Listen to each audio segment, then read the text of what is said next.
Harold Jones, 1906 to 1971, was a Welsh child murderer who gained notoriety for killing 2 young girls in Abertillery, Monmouthshire, Wales, in 1921 when he was just 15 years old.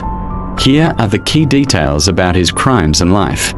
Born on January 11, 1906, in Abertillery, a coal mining town in Wales, Jones was the eldest of 4 children in a poor family. His father was a coal miner. On February 12, 1921, Jones killed 8-year-old Frida Burnell. He lured her to a seed store, attacked her, and hid her body before dumping it in an alley. He was initially acquitted of this murder at the Monmouthshire Assizes on June 21, 1921. Just 17 days after his acquittal, on July 8, 1921, Jones murdered 11-year-old Florence Little, a neighbor. He pleaded guilty to this murder and later confessed to also killing Frida Burnell during his second trial. Because Jones was under 16 at the time of the murders, he avoided the death penalty.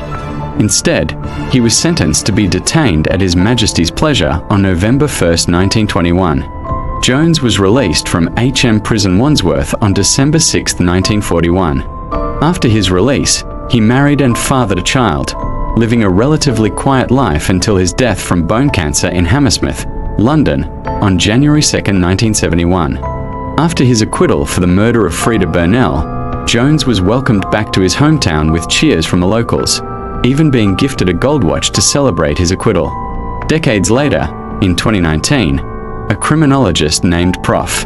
David Wilson suggested that Jones might have been the Jack the Stripper, the killer responsible for the unsolved murders of 6 women in London in the 1950s. Wilson noted similarities in Jones's modus operandi and the fact that Jones was living in London at the time of the murders. However, this theory remains speculative and unproven. Before and after his release, Jones worked as a store assistant. His criminal status was officially listed as released after his discharge from prison in 1941. Harold Jones's case remains a grim chapter in British criminal history, notable for the young age of the perpetrator and the tragic irony of his local reception after his acquittal.